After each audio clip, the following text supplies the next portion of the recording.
Les propriétaires de véhicules à moteur ont jusqu'au 15 juillet 2026 pour déclarer et payer la taxe sur les véhicules à moteur, TVM, auprès des services fiscaux. Cette taxe annuelle marque le retour de l'ancienne vignette automobile, supprimée en 2006 puis réinstaurée cette année. Elle concerne l'ensemble des véhicules immatriculés, notamment les voitures, motos, scooters, véhicules utilitaires ainsi que les modèles électriques et hybrides. Au-delà de l'obligation fiscale, le paiement de la TVM conditionne notamment le renouvellement de l'assurance, les mutations, les visites techniques ou encore certaines autorisations d'exploitation, souligne la Direction générale des impôts, DGI. Les contribuables doivent effectuer leur déclaration auprès de leur centre fiscal de rattachement ou du bureau fiscal le plus proche. Tout retard, défaut de paiement ou fausse déclaration expose à des sanctions fiscales, rappelle la DGI. Pour faciliter les contrôles routiers, un justificatif muni d'un QR code sera délivré après paiement et devra être conservé en permanence à bord du véhicule.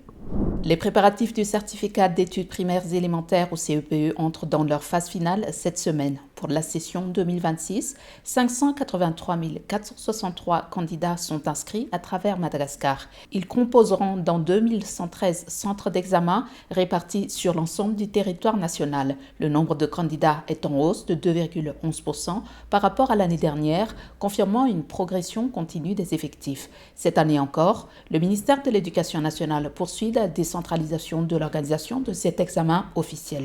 Depuis la session 2025, la conception et l'impression des sujets sont réalisées au niveau des directions régionales de l'éducation nationale, DREN, selon le directeur des examens et de la certification auprès du ministère de l'Éducation nationale, Bazlumanzato Nivzwin. Les 115 circonscriptions scolaires, Cisco assurent ensuite la mise sous pli des sujets ainsi que leur dispatching vers les centres d'examen de leurs ressorts respectifs. Plusieurs équipements lourds et matériels techniques offerts par la Russie aux forces armées malgaches ont été officiellement remis mardi à Ivato. Le don comprend notamment des engins de terrassement, du matériel de travaux routiers ainsi que des équipements d'adduction d'eau. Lors de la cérémonie, le président de la refondation de la République, Mikhail Randjanirin, a souligné que la coopération entre Madagascar et la Russie, forte de plus de 50 ans, ne se limite pas au domaine militaire. Selon lui, ce partenariat a déjà permis de nombreuses réalisations dans les secteurs de la santé, de la formation et des infrastructures. Il a également mis en avant l'importance de cette coopération dans la mise en œuvre de la diplomatie tous azimuts de Madagascar et dans l'amélioration des conditions de vie des populations. Les équipements remis devraient notamment contribuer à accélérer les travaux d'aménagement et d'ouverture des zones enclavées à travers le pays.